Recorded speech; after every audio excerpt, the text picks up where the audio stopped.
Celebox. Sa edad na 26, masyado pa ring mailap si Carson sa mga lalaki. Sa dami na nagkakandarapang manligaw sa kanya, hindi siya nagtiwala ni numan sa takot na masaktan. Ano pa bang dapat kong malaman tungkol sa'yo?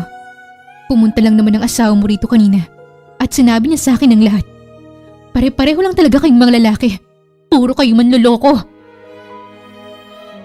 Sa kabilang banda, si Adam, 27 years old, ay porsigidong ligawan si Carson sa kabila ng paulit-ulit nitong pagtataboy sa kanya.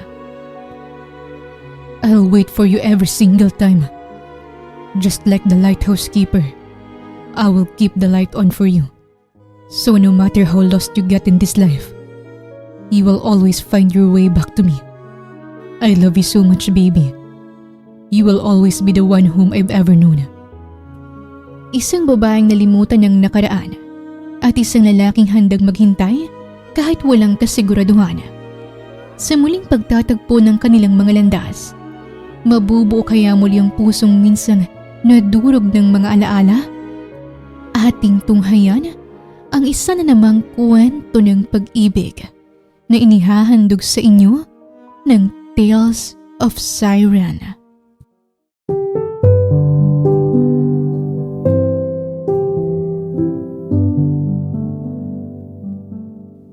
Girl, ayos ka lang ba? Bakit mukhang namumutla ka?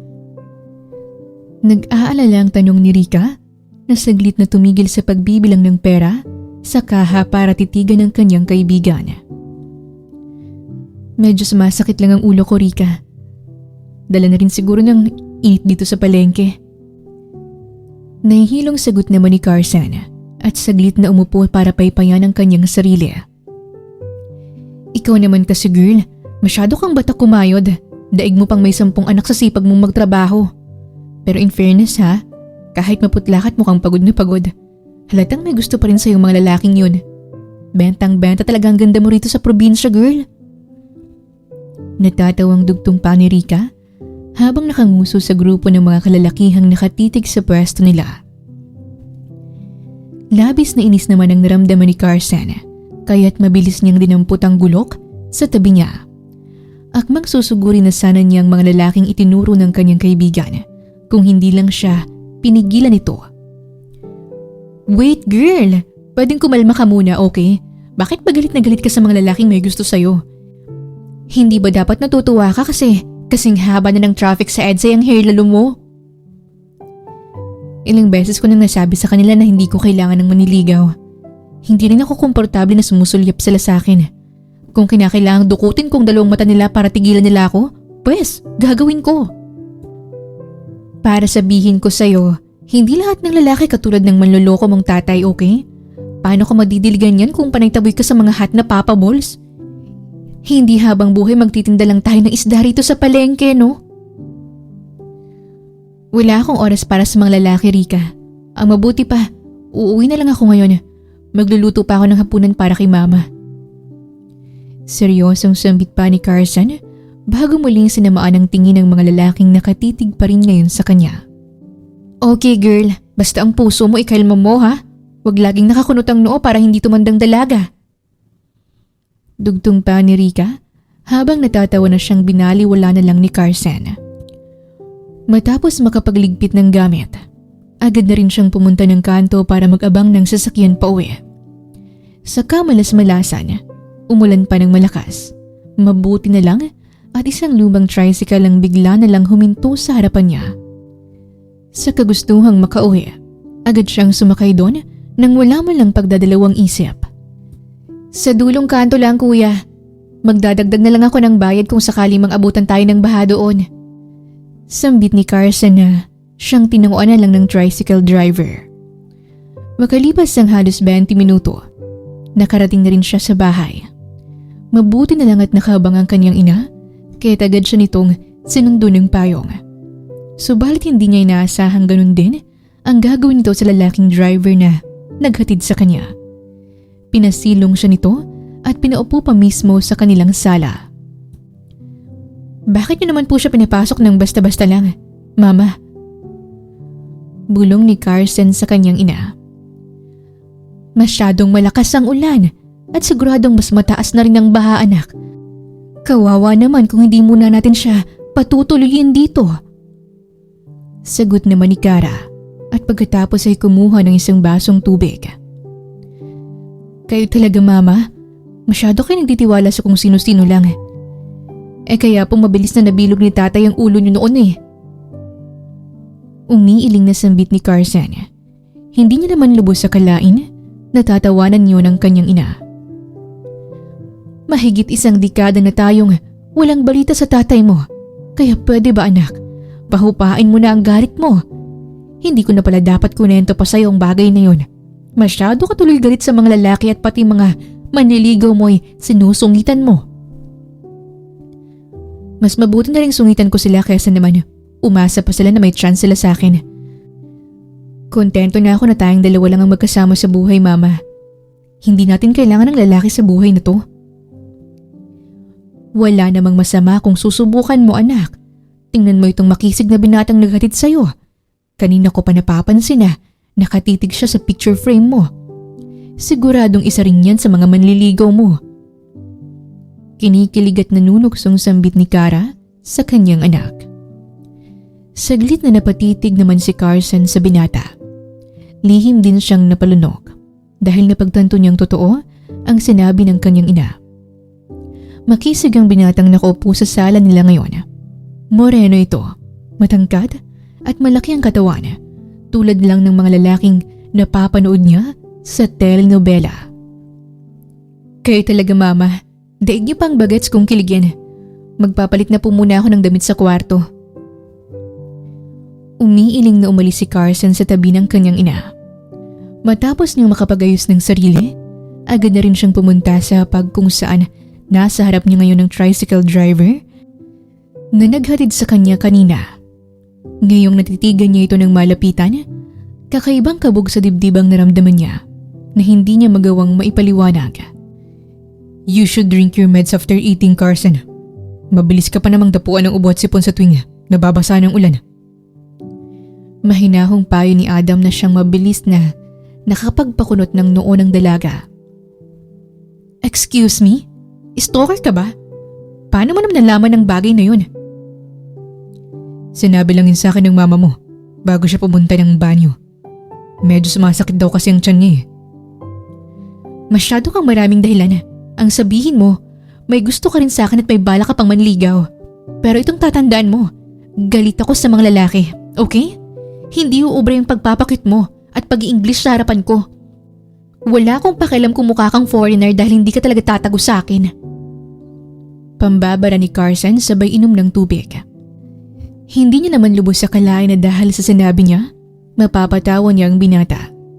Mas lalo tuloy siyang nakaramdam ng kakaibang kabog sa dibdib niya. Excuse me? May nakakatawa ba sa sinabi ko? Excuse me rin, miss. Pero hindi kita type. I hate small things. Hindi ka rin tatago sa akin.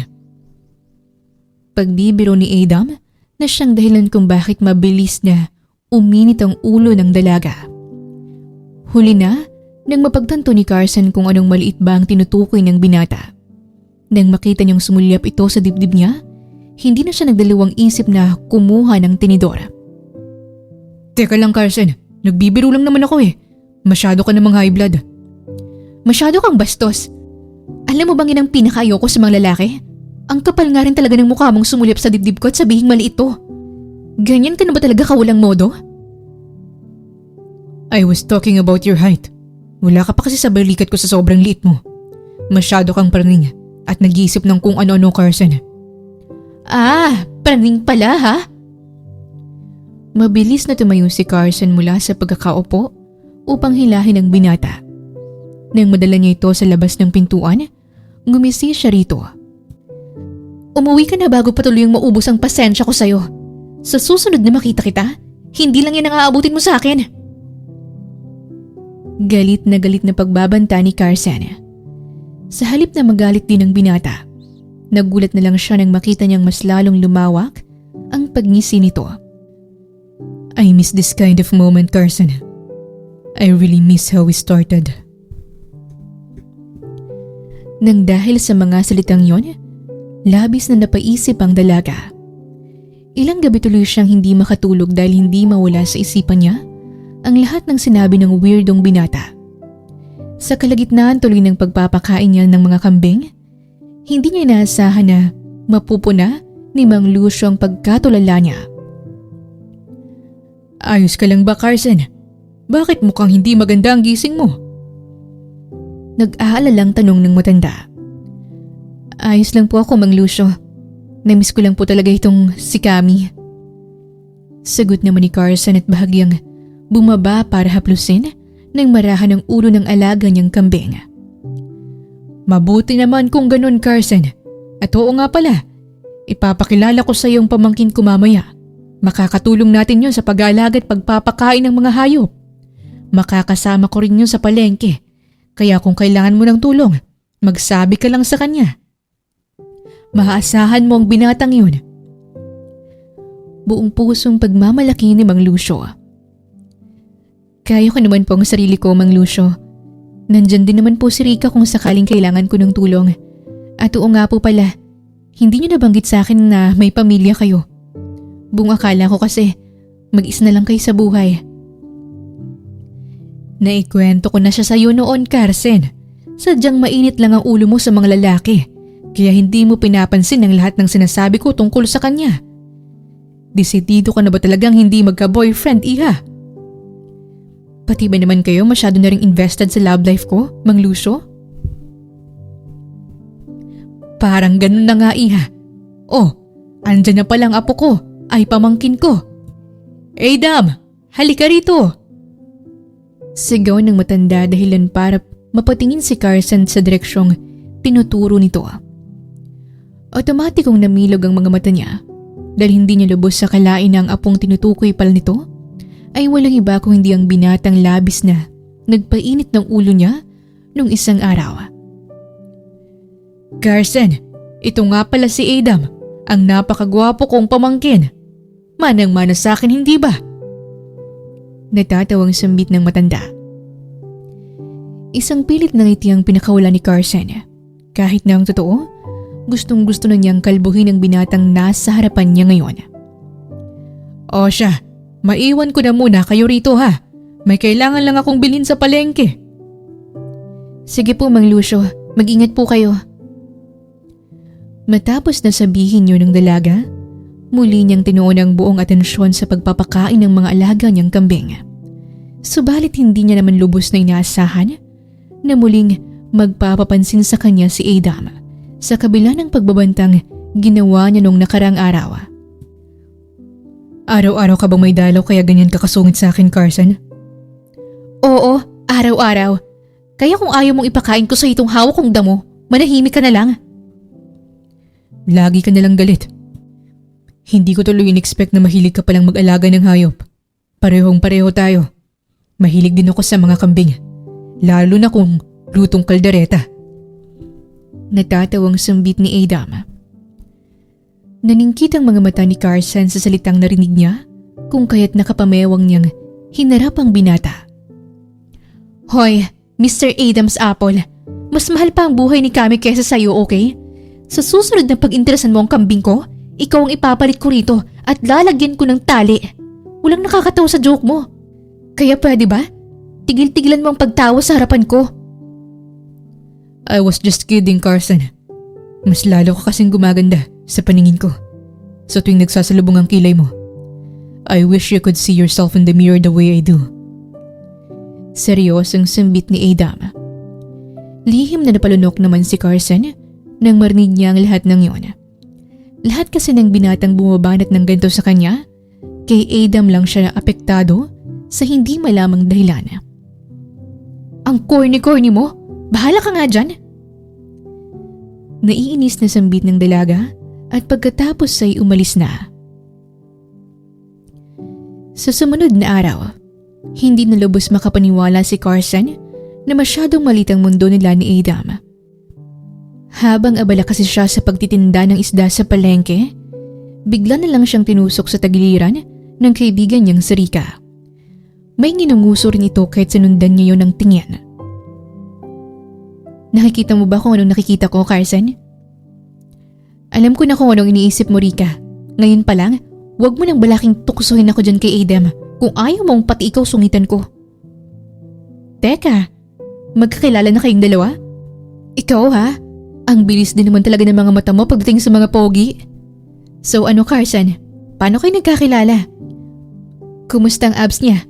Malambot ba o matigas? Nang dahil sa mga salitang yun, muling napasulyap si Carson sa direksyon ni Adam. Doon niya mas malinaw na nansilayan ang binata habang abala ito sa pagbubuhat ng mabibigat na sako ng gulay mula sa isang truck papunta sa loob ng palengke. Baka sa matipuno nitong pangangatawan ang pagiging sanay sa mabibigat na trabaho. Nakasuot lamang ito ng kupas na t-shirt na halos dumikit na sa katawan dahil sa pawis. At isang lumang maong na bahagyang napunit sa tuhod. Ang manggas ng damit niya ay nakatiklop hanggang balikat. Dahilan para mas lalong lumitaw ang matitigas na braso nitong hinubog ng araw-araw na pagbubuhat ng kargamento. Kahit pawisan at pagod, hindi nawawala ang pilyong ngiti sa labi ng binata habang pabirong nakikipag-usap sa kapwa niya mga kargador. Isa siyang siraulong lalaki, Rika. Balak pa nga niyang pag-interesan si Kamit gawing kalderetang kambing eh. Sa tingin mo, sino matinong lalaking mag-iisip ng ganun? Wala ka talagang ka-humor sa katawan mo, girl. Ewan ko sa'yo, mukhang malabo ka na talagang magka-love life sa lagay na yan eh. Mukhang walang lalaking tatagos sa'yo eh. Umiiling na komento ni Rika na siyang hindi na sinagot pa ni Carson. Matapos ang maghapong pagtitinda ng gulay sa palengke, at manguuwi na sana ang dalaga kung hindi lang siya nakatanggap ng text mula sa mabait niyang kaibigan na si Mang Lucio. May mga bagong ani raw kasi itong gulay, kaya't kailangan niya itong daanan sa kubo. Nang makarating siya ron, hindi niya naman lubos sa kalain ng biglang pagbagsak ng malakas na ulan. At sa kamalas-malasan, stranded pa siya ngayon kasamang binatang labis niyang kinaiinisan. Wala na ba talagang mas mamalas pa sa araw na to? Bulong ni Carson sa sarili. Masyadong marami itong mga gulay na pinadala ni Tito ah. Ang swerte mo naman kasi nandito ako, Carson. Kapag humina ang ulan, ihahatid na rin kita pa uwi dahil dala ko naman yung lumang tricycle ni Tito Lucio. Nakangiting alok ni Adam. Hindi ko kailangan ng tulong mo, okay? Pwede bang tumigil ka na sa pagpapapansin mo sa akin, Adam? Ilang beses ko bang sasabihin sa'yo na wala kang chance sa akin? Iritadong sambit ni Carson. Kasunod ng mga salitang yun ang malakas na pagkulog. Nang dahil doon, labis na nagulat ang dalaga. Dali-dali rin siyang nagtago sa kubo sa sobrang takot. Ilang saglit pa, nagulat na lang siya nang kunin ni Adam ang dala nitong earphone sa bulsa upang ilagay yon sa tenga niya. Teka, anong ginagawa mo? Puno ng pagtatakang tanong ni Carson. You hate thunder, Carson. Kapag nakakarinig ka ng kulog, paulit-ulit mo yung naaalala at hindi ka nakakatulog ng maayos sa gabi. Hindi ko sinabi ang bagay na yun sa kahit kanino. Kaya paano mo nalaman? Walang natanggap na sagot si Carson mula kay Adam. Bigla na lang kasi itong nagpatugtog ng isang familiar na love song. Habang nakikinig sa musika, hindi niya maiwasang magtaka sa katauhan ng binata. Labis na takot din ang naramdaman niya sa pag-aakalang isa itong baliw na stalker na inaalam ang bawat detalye ng buhay niya.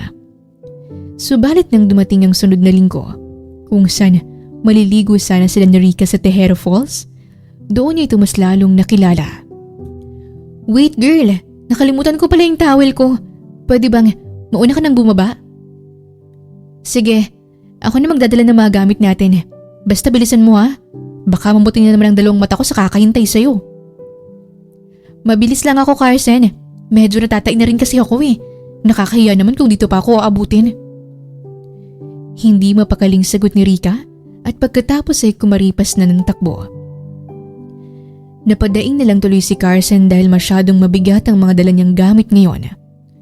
Bukod sa mga damit pamalit, may dala rin siyang isang kalderong kanin, barbecue na iihawin palang mamaya, at mga prutas.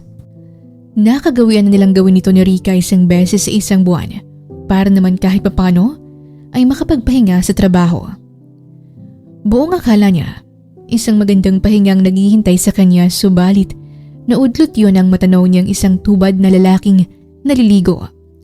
Malakas ang bagsak ng tubig mula sa talon habang nakatayo ang binata sa ilalim nito. Dumadaloy ang tubig sa malapad nitong balikat at sa matitigas na braso. Lihim tuloy siyang napalunok sa matikas na hubog na katawan nito. Napabalik lang siya sa wisyo nang biglang may humawak sa dalawang balikat niya. May bagong customer na naman ako ngayong araw. Ang swerte mo talaga, James. Bukod sa napakagwapo mo na, lapitin ka pa ng pera. Paldong-paldo talaga. Natatawang sambit ni James sa kanyang sarili na siyang dahilan kung bakit biglang napangiwi si Carson. Anong ginagawa mo rito? At paano mo nalaman ang tungkol sa talong ito? At bakit naman hindi ko malalaman, miss? Sa sobrang liit ng San Diego. Halos lahat ng lugar dito. Nalibot ko na, no? Pero ikaw may lihim na pagnanasa ka pala sa pinsan ko. Gusto mo bang maging customer ko? Customer? At anong klaseng kalokohan naman yung sinasabi mo?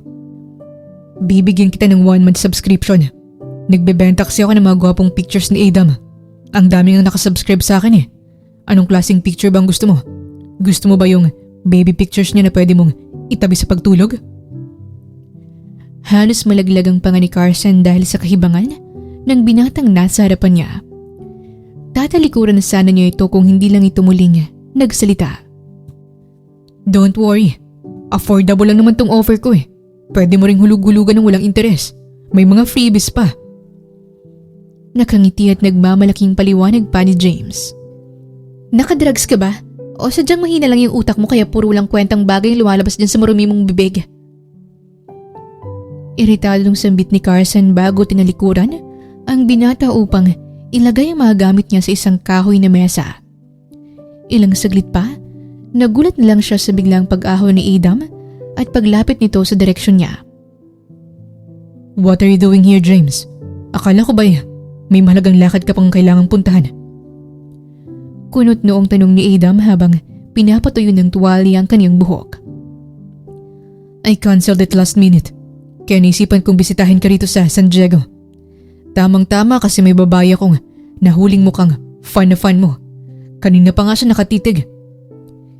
Hindi na hinayaan pa ni Carson na matapos ni James ang kung anumang balak nitong sabihin dahil mabilis niyang sinalapakan ng apple ang bibig nito.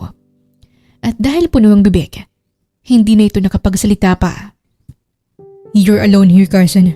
Bakit hindi mo sinabi sa akin na pupunta ka pala rito? Para naman nabitbit ko ang mga gamit na dala mo. Mahinang sambit ni Adam. At bakit naman ako hihingi ng tulong sa siraulang tulad mo? Baka nga sinadya mong maligo rito kasi alam mong pupunta ako. Doon ka naman magaling, di ba? Sa pagiging stalker. Madalas akong pumupunta rito noon pa man, Carson. Yung mesang ginagamit mo, ako mismo ang gumawa niyan. May pangalan pa nga ako dyan eh. Mabilis na sinulya pa ni Carson ang gilid ng mesa at bahagya siyang nakaramdam ng pagkapahiya nang makita niyang may pangalan nga doon ni Adam. Mabuti na lang at saktong dumating ang kaibigan niya kaya napunta rito ang atensyon niya. Sobrang sakit pa rin ang tiyan ko, Carson. Parang wala tuloy akong gana mag-swimming ngayon. Nakangusong reklamo ni Rika. Tumingin ka lang sa napakagwapo kong mukha at siguradong gaganahan ka, miss. Nakangiting pagmamalaki ni James sabay kindat. At sino naman tong mukhang hilaw na foreigner na to, Carson? Huwag mong sabihin sa akin may bago ka na namang manliligaw. Manliligaw? Bakit naman ako manliligaw sa baliw na babaeng yan? I'm James. If you're too shy to ask, pinsan ako ni Adam. And you are? Diyos ko, Lord, ito na ba hinihiling kong TDH? Kinikilig na sambit ni Rika. TDH? Anong TDH? Tall, dax, and handsome. Ikaw naman, masyado kang outdated sa trend. Kahit na nandito ako sa probinsya, may lakas pa rin ang social media presence ko, no? Napailing na lang si Carson dahil sa paglalandian ng dalawa sa harapan niya. Sa halip na makinig sa usapan ng mga ito, inilabas niya na lang ang mga pagkaing dala niya para simulang magbabaga ng apoy at mag-ihaw. Ilang saglit pa, muli siyang nilapitan ni Adam na buong akala niya'y tuluyan ang nawala sa harapan niya. Nakabihis na rin ito ngayon at mukhang wala ng balak maligo pa. Ipag-iihaw na kita. Wala na rin naman akong ibang gagawin eh. Sasagot na sana si Carson kung hindi niya lang napansin ang kakaibang peklat sa palapulsuhan ni Adam. Hindi niya maiwasang lamunin ng kuryosidad kaya't hindi niya na rin napigilan pa ang sariling magtanong. Anong nangyari sa wrist mo? Bakit ang daming peklat? Naaksidente lang ako sa pagbubuhat nun sa palengke.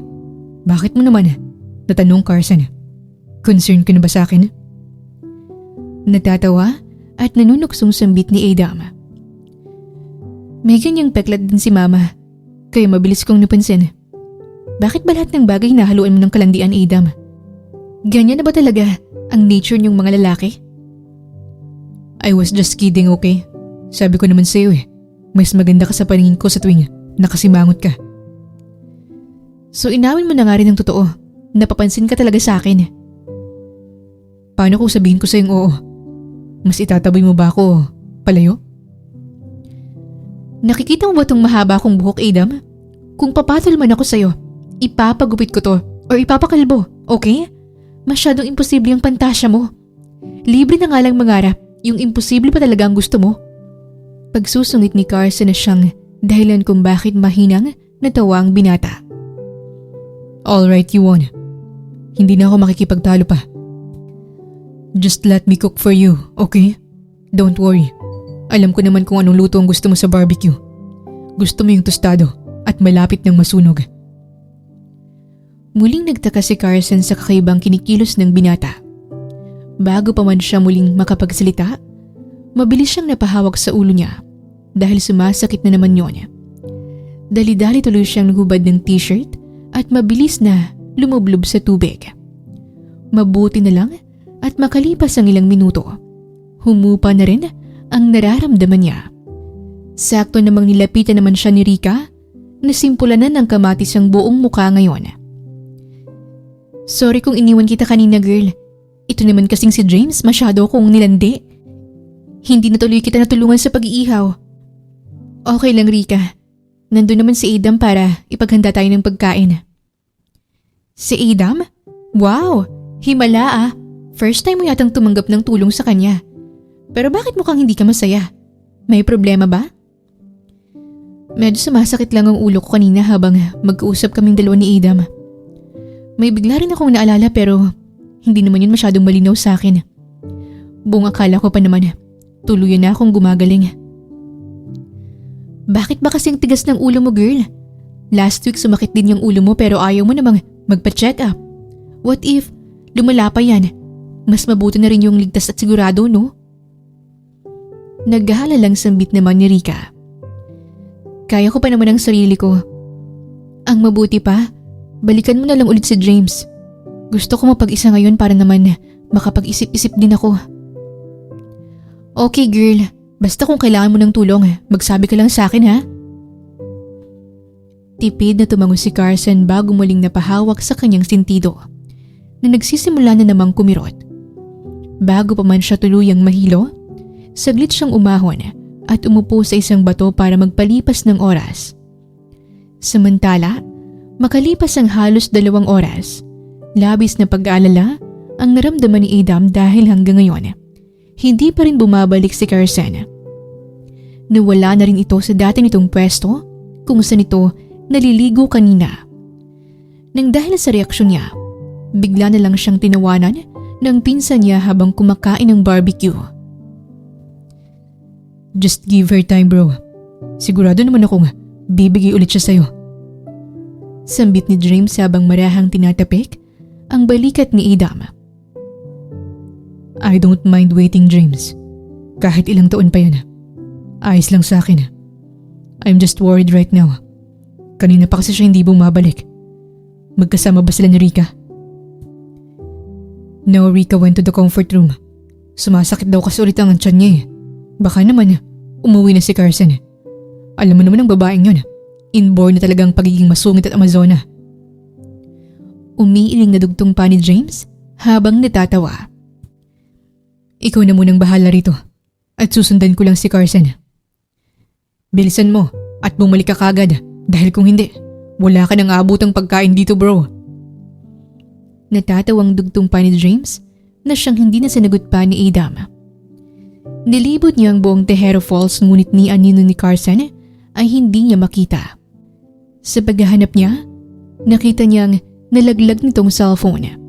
Mas lalong tumindi ang pag-aalala niya kaya't hindi na siya nagdalawang isipang pumasok sa isang pinagbabawal na gubat. Matapos ang 1.5 oras na paghanap, doon niya nakita ang isang babaeng tulala. Carson, is that you? Anong ginagawa mo rito?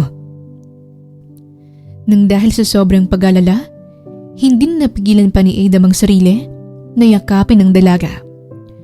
Nang kumalas siya rito, nakita niyang tulala pa rin ito at bakas din sa mukhang matinding pag-aalala. Anong ginagawa ko rito, Adam? Bakit ako nandito? I was about to ask you the same question, Carson. Anong ginagawa mo rito? Restricted ang area na ito. Kasi mapanganib kaya hindi ka dapat basta-basta pupunta rito. Hindi ko rin alam kung ano nangyari, Adam. Ang huling tatandaan ko, naliligo ako sa talon kanina tapos bigla na lang sumakit ang ulo ko. May bigla rin akong naalala kaso hindi ko pa kayang detalye yun ngayon. Sa puntong yun, hindi na napigilan pa ni Adam ang kanyang sarili na hawakan ang kamay ni Carson. Kitang-kita niya ang gulat sa mata ng dalaga. Gamit ang isa pang kamay, marahan niya ring hinaplos ang buhok nito. Umuwi na tayo. Iuwi na kita sa inyo. Mahinahon niyang sambit na siyang tahimik na tinanguan naman ni Carson. Matapos niyang maiuwi ang dalaga sa bahay nito, hindi pa rin mawala sa isipan niyang matinding pag-aalala. Mabilis tuloy napansin ng pinsan niya ang kakaibang kinikilos niya, kaya agad siya nitong pinuna. What's going on bro? Nahilo na ako dahil kanina ka pang pabalik-balik. Pwede bang umupo ka na lang sa isang tabi? Iritadong sambit ni James na sumasakit na rin ang ulo. I'm worried. Naikwento ko naman sa iyong lahat ng nangyari kanina, hindi ba? Sigurado ka bang okay lang si Carson? It's been 3 years since the accident happened, Adam. Sa 2 taon na walang maalala si Carson. Maayos naman ang naging lagay niya, hindi ba? Maybe you should start accepting the fact na hindi nababalik pa ang alaala niya. Ayokong masaktan ka, bro. I need to fulfill my promise to her, bro. Alam mo namang sa kahit anong bagay, hindi ko siya sinusukuan. 2 taon pa lang siyang walang maalala. I can even wait a decade for her. That's how she means to me, James. Napainom na lang si Adam ng kape para kapakalmahin ang kanyang sarili. Muli ring bumalik sa isipan niyang unang pagkakataong nakita't minahal niya si Carson. Alam niya sa sarili niyang yun ang klase ng pagmamahal na kahit kailan ay hindi niya kayang sukuan. Makalipas ang 1 linggo, sariwa pa rin kay Carson ang lahat ng mga nangyari. Habang abala siya sa pagtitimbang ng mga isda para sa suki niyang customer, ilang saglit pa'y nagulat siya sa naging tanong nito.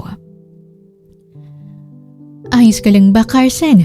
Bukod sa matamlay ka, hindi mo rin ako pinapansin nung isang araw. May nangyari ba sa bahay niyo? Kumusta si Kara? Nag-aalalang tanong ni Lina. Ayos lang po ako, Manang Lina. Medyo kulang lang po sa tulog. Huwag na rin po kayong mag-alala kay Mama dahil nagpapahinga lang po siya sa bahay. Nakangiting sagot naman ni Carson. Sigurado ka ba, Iha? Aba, yung isang araw, nakita ka namin ng asawa ko na tulala habang naglalakad. San ka ba pupunta ng mga oras na yun, Iha? Masyado pa namang delikado para maglakad mag-isa. Saglit na natigilan si Karen nang marinig niya ang sinabi ng matanda. Pilit niyang inalala ang sinabi nito. Pero kahit anong gawin niya, hindi niya matanda ng tungkol sa pangyayaring yon. Hindi niya tuloy maiwasang mabahala para sa sarili niyang kalagayan. Nagpapahangin lang po ako, Manang Lina. Huwag na po kayong mag-alala dahil ayos lang po talaga ako. Pagsisinungaling pa ni Carson. Salamat sa Diyos kung ganun, iha. Mabuti na lang din at nung araw din yon, nakita kong sinundukan ni Adam. Napakabait talaga ng binatang yon at halatang nag-aalala rin siya para sa'yo. Si Adam? Kasama ko po siya, Manang Lina? Oo, Carson. Magkaya ka pa nga kayo ng isang araw eh. Nobyo mo na ba ang binatang iyon? Labis na nataranta ang dalaga nang marinig ang mga salitang iyon. Sakto namang dumaan sa harapan niya si Adam habang may buhat-buhat na sako. Saglit silang nagkatinginan bago siya nagkusang mag-iwas ng tingin. Hindi po, Manang Lina. Hindi ko po siya boyfriend. Sayang naman kung ganun, iha. Bagay na bagay pa naman kayong dalawa. Kaya sigurado akong magiging maganda ang lahi niyo. Natatawang dugtong pa ng matanda na siyang hindi na sinagot pa ni Carson. Matapos ang maghapong trabaho, nagdesisyon siyang kausapin si Adam. Saktong pupunta rin siya sa kubo para pakainin ng alaga niyang kambing na si Kami. Nang makarating siya ron, nakaupuang na ang binata at naghihintay sa pagdating niya. How are you feeling, Carson? Sumasakit pa ba ang ulo mo? Nag-aalalang tanong ni Adam. Okay lang ako. Marami rin akong gustong itanong sa'yo kaya pwede bang mag-usap tayo saglit? Bago tayo mag-usap, uminom ka muna ng tubig dahil maputla na ang buong mukha mo. Walang pagdadalawang isip na tinanggap ni Carson ang isang baso mula kay Adam. Matapos uminom, umupo siya sa tabi nito habang hindi mapakali. Hindi na ako magpapaligoy-ligoy pa, Adam. Alam kong nagkikita kay ni Mama kasi nagdadala ko ng gulay mula sa sobrang ani ni Mang Lucio. Pero pwede bang huwag mo nalang banggitin sa kanyang kung ano man ang nangyayari sa akin? Ayokong mag-alala siya para sa kondisyon ko. Alright. Nire-respeto ko ang desisyon mo, Carson. Pero pwede ko bang malaman kung ano pang nangyayari sa nitong mga nakaraang araw? Isang malalim na buntong hiningang pinakawala ng dalaga. Hindi niya ugaling magkwento sa kahit sino tungkol sa totoong kalagayan niya. Pero sa puntong yon, hindi niya maintindihan ang kanyang sarili kung bakit sobrang tiwalang binibigay niya para kay Adam. 2 taon nang nakakalipas magmula nang mulan ako ng alaala, Adam. Umaasa lang ako sa mga kwento noon ni Mama pero pakiramdam ko, hindi yun kumpleto at marami pa siyang tinatago sa akin. Malakas nga rin ang kutob ko na hindi ako rito sa San Diego lumaki. Maayos naman ang naging buhay ko sa loob ng 2 taong yun pero nitong mga nakarang araw, bigla na lang akong nakakaramdam ng sakit sa ulo. May mga bagay din akong nagagawa na hindi ko na maalala kinabukasan. Hindi ko rin mapaliwanag kung anong nangyayari sa akin. Malungkot na pagkikwento ni Carson habang unti-unting namumuo ang mga luha sa mga mata niya. You should go with me tomorrow. You need a check-up. At bakit naman ako sasama sa'yo? Hindi naman kita ka-close at mas lalong hindi kita kaibigan. Pero kahit na gano'n, gusto kong magpasalamat sa'yo kasi ang sabi ng customer ko kanina. Nakita niya raw na tinulungan mo ako. Hindi ko man yun maalala pero na-appreciate ko ang tulong mo. May kaibigan akong doktor. At sigurado akong makakatulong siya sa kondisyon mo, Carson. If you really want to thank me, just accept my offer. Hindi na kailangan, Adam. Mauna na ako. Siguradong hinahanap na rin ako ni Mama sa bahay. Walang ibang nagawa si Adam kundi ang maghabol ng tingin kay Carson hanggang sa unti-unti itong nawala sa paningin niya. Nang dahil sa sobrang pag-alala, hindi na siya nakatiis pa na bumisita sa kaibigan niyang doktor na halos 3 buwan niya ring hindi nakita. It's been a long time, Adam. Mabuti naman at naisipan mo kong bisitahin dito. Kumusta ka na? Nakakatulog ka na ba ng maayos sa gabi? Nag-aalalang tanong ni Dr. Rivera. I'm fine, Doc. Magmula nang lumipat ako ng probinsya, naging maayos naman ang tulog ko. What about Carson? How is she? That's the reason why I came here, Doc. It's been almost 3 years since the accident happened. 2 taon na rin siyang walang maalala. Sa loob ng panahong yun, Hindi nagkusang bumalik ang memorya niya. But these past few days, strange things happened. Madalas masakit ang ulo niya. Madalas din siyang tulala o kaya naman pumupunta sa kung saan-saan. Nagiging madalas din ang pagiging makakalimutin niya. Hindi ko alam kung anong gagawin ko, Doc. I'm deeply worried about her.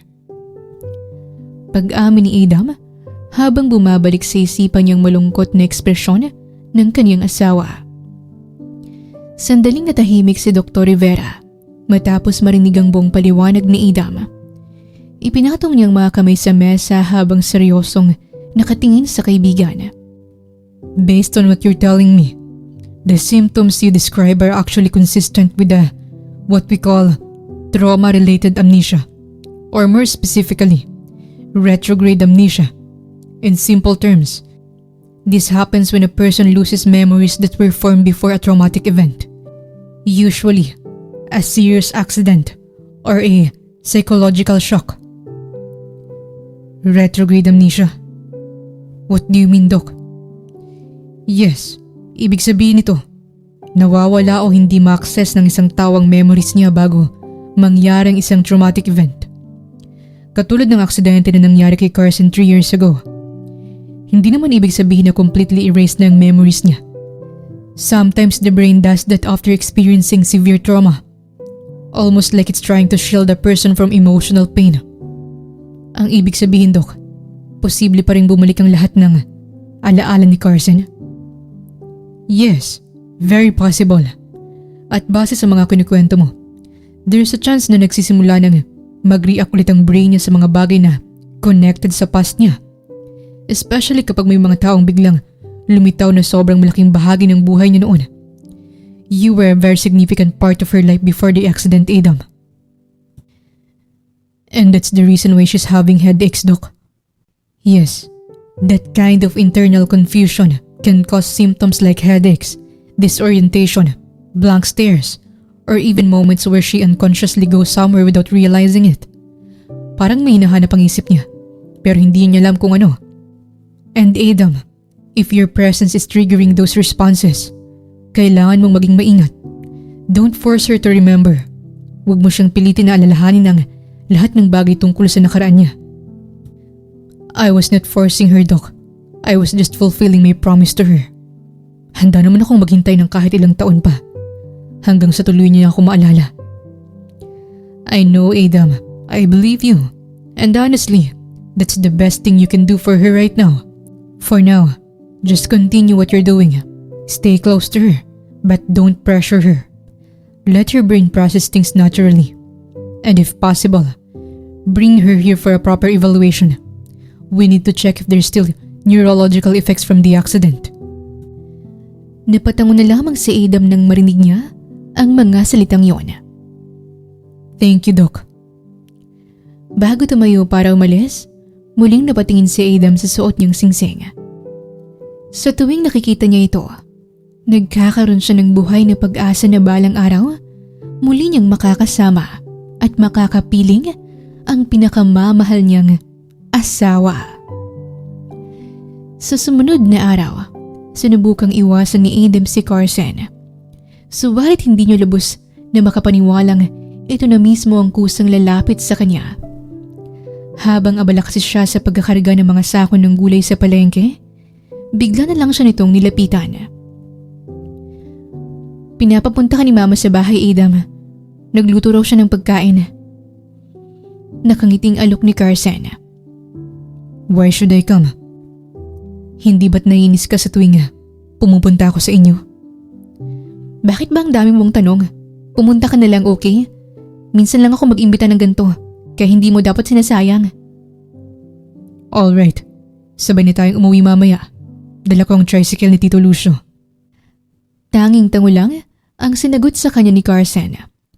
Pagpatak ng 4:00 ng hapon, nagulat na lang si Adam nang makita niya itong kusang sumakay sa lumang tricycle niya. Labis ang paninibagong naramdaman niya para dito. Kaya't nang makarating sila sa bahay, hindi niya na napigilan pa ang sariling magtanong. What's going on? Bakit parang magandang mood mo ngayon? Hindi ko rin alam. Nagising na lang ako na para bang espesyal ang araw na to para sa akin. Sa sobrang saya ko, pinagluto tuloy ako ni Mama. Naisipan niya rin na imbitahin ka kaya pumayag na lang ako. Basta kung ano man ang kunento ko sa'yo nung isang araw, huwag mo na lang ipagsabi dahil kapag kumalat yon, ako mismo ang tatahi dyan sa marumi mong bibig. Mahinang napatawa si Adam nang marinig niya ang lahat ng yon. Borado man ang alaala ng kanyang asawa, masaya pa rin siya dahil naramdaman dito na espesyal ang araw na ito para sa kanilang dalawa. Anniversary date kasi nila ang araw na ito nung magnobyo at magnobya pa lamang silang dalawa. Nang makapasok sa loob, mabilis na nagpaalam si Carson na maliligo muna at magpapalit ng damit. Nagkaroon tuloy sila ng pagkakataon ni Kara na makapag-usap. Mabuti naman at magandang mood ng anak ko ngayon at napapayag ko siyang imbitahan ka rito, Adam. Kumusta ka na ba, iho? Nakakatulog ka na ba ng maayos sa gabi? I'm completely fine, Tita Kara. Huwag na po kayong mag-alala pa. Nakangiting sagot ni Adam. Ilang saglit pa, nagulat na lang siya nang bigla nitong kunin ng kamay niya. May pinahay din itong gamot sa palapulsuhan niya. Effective ang herbal na gamot na ito para hindi kumati itong peklat mo. Pasensya ka na kung matagal-tagal din kitang hindi nakakamusta. Pero kahit na hindi tayo nakikita, laging bukas itong pinto ko para sa iyo, iho. Maluhaluhang dugtong pa ni Kara. I appreciate you a lot, Tita. Maraming salamat sa isa pang chance na binigay niyo sa akin para patunayang muli ang sarili ko kay Carson. Alam kong hindi magiging madali ang lahat ng ito dahil marami pa kaming pagdadaanan. Pero gusto ko lang din pong ipalam sa inyo na hindi ako susuko. Ipinapangako kong ibabalik ko sa dati ang lahat. Kahit na hindi mo yun sabihin, ramdam ko naman sa puso mo ang totoong intensyon mo, Adam. Maraming salamat sa mahabang pasensya para sa anak ko. Hindi niyo po kailangang magpasalamat dahil kulang pang lahat ng ito para sa sakit na dinulot ko kay Carson noon. Huwag ka nang lumayo pa sa tabi ng anak ko, Adam. Harapin niyo ito ng magkasama. Sapat na yung 2 taong paglayo mo sa kanya. Panahon na rin para tuparin mo ang huling hiling niya sa iyo noon. Mabilis na pinahid ni Adam ang mga luha sa mga mata niya bago pa man ito tuluyang tumulo. Mahigpit ring hinawakan ang kamay ni Kara upang iparamdam ang sinseridad niya para sa anak nito. Kahit 2 taon man kaming nawalay sa isa't isa, hindi magbabagong nararamdaman ko para sa kanya, Tita Kara. She will always be my wife, and I will always love her, even she has already forgotten her vows. Emosyonal na dugtong pa ni Adam. Samantala, matapos maligo at makapagbihis, agad na pumunta si Carson sa kusina kung saan naabutan niya si Adam, pati na rin ang kanyang ina na nagtatawanan. Sa puntong yun, ilang minuto rin siyang nagtago habang lihim na pinapanood ang mga ito. Napatigil lang siya sa ginagawa niya nang bigla na lang siyang magulat. Huli ka! Sabi na nga ba pinapantasya mo talaga ang pinsan ko. Natatawang sambit ni James. Ikaw? Anong ginagawa mo rito? Bakit ka nandito? Hindi sinasagot ni Adam ang tawag ko, kaya hinanap ko siya. Mabuti na lang talaga tamang hinala ko na nandito siya at nagpapansin na naman sa'yo. So ano, sasali ka ba sa business ko? Tigil-tiglan mo ko dyan sa walang kwenta mong business dahil hindi ako natutuwa, James. Sus, tanggi ka pa. Ikaw na ang tinutulungan May bagong lipat na chicks pa naman dyan sa kapitbahay niyo. For sure, patay na patay din yun sa pinsan ko. Huwag kang magpapahuli, Carson ha. Ikaw pa naman ang manok ko. Natatawang dugtong pa ni James na siyang inilingan na lang ng dalaga. Ilang saglit pa, pumunta na rin siya sa hapag para kumain.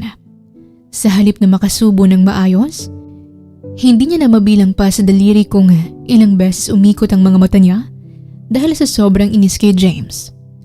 Nawala lang yun nang biglang bumulong si Adam sa tabi niya. Pasensya na kung masyadong maingay ang pinsan ko. Pati tuloy si Tita Kara. Walang choice kundi ang sumabay na lang sa trip niya. Hindi sumagot si Carson sa sinabi ni Adam. Matapos kumain, nagdesisyon na lang siyang lumabas para magpahangin. Saktong paglabas niya, isang litratong nahulog ang bigla na lang nakaagaw ng atensyon niya. Nang pulutin niya yon, nakita niya ang picture ni Adam na walang suot na pang-itaas na damit.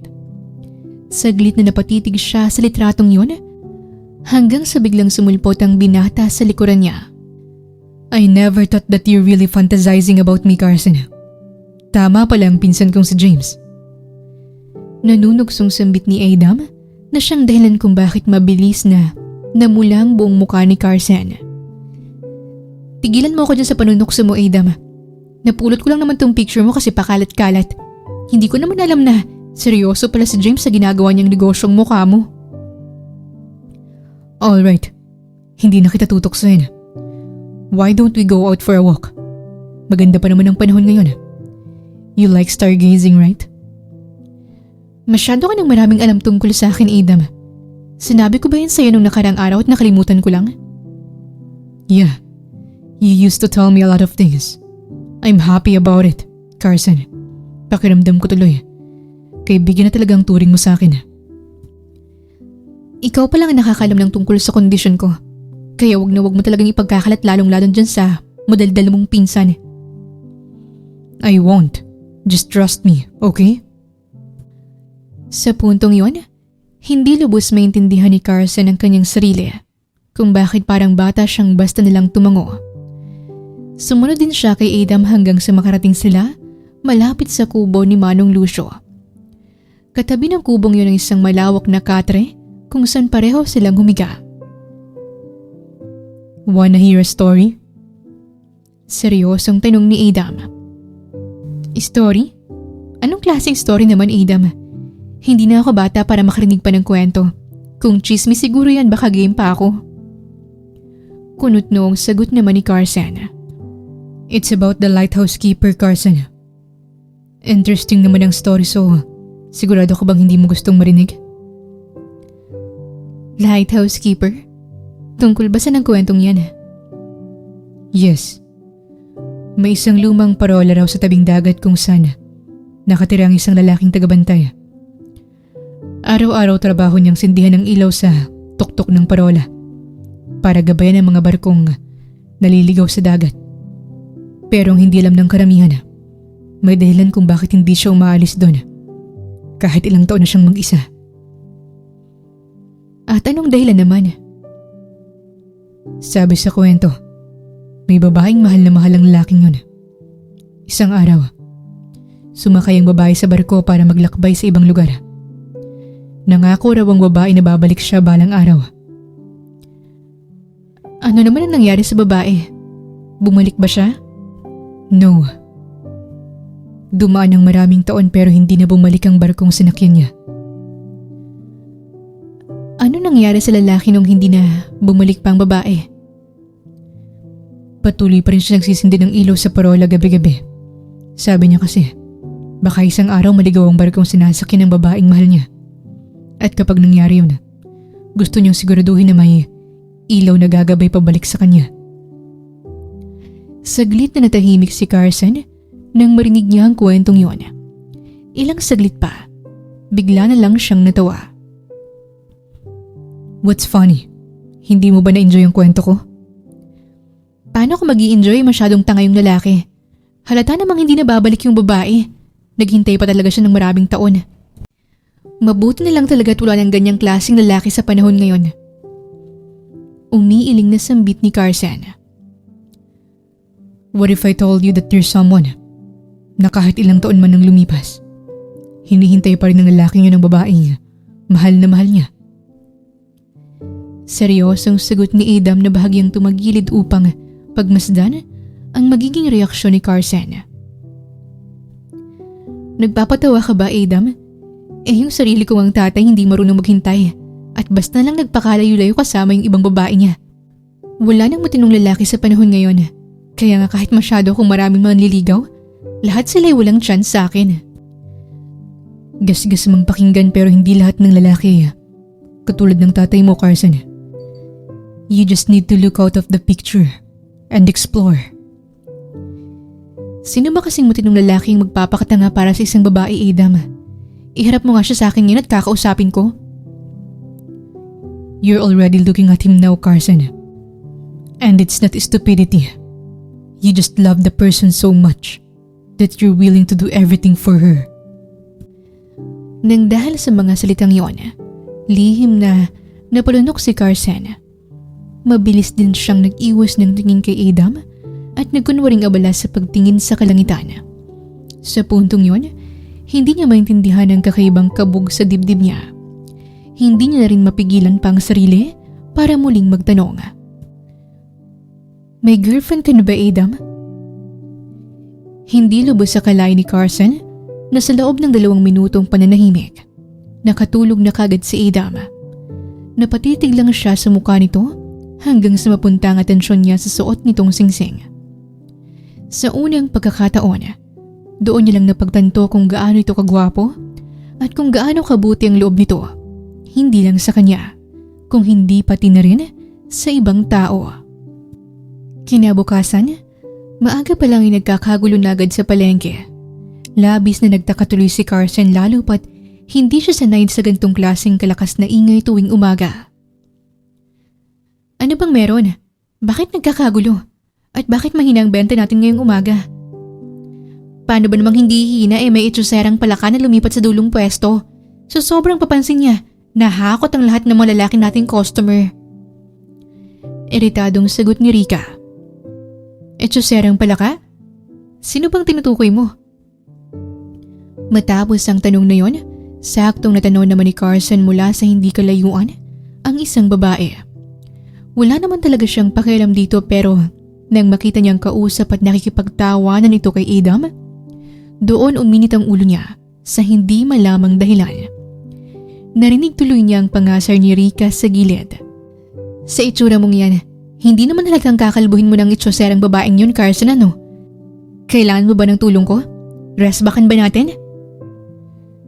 Siya pala yung bagong lipat na tinutukoy ni Mama kanina. Ano bang pinag-uusapan nila ni Adam at kanina pa silang tumatawa? Bakit hindi mo kaya itanong at lapitan, girl? Ikaw din. Mabilis pa namang kumapit ang linta at baka mamaya yan, maunahan ka pa kay Adam.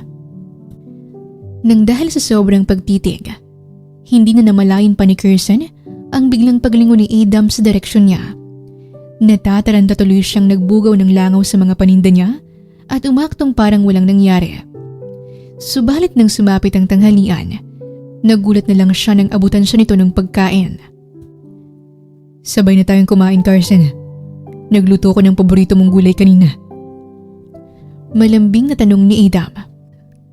Tigilan mo ako, Adam. Baka kung ano isipin ng ibang tao tungkol sa atin. At isa pa, 2 naman ang kamay mo kaya hindi mo ba talaga kayang kumain mag-isa?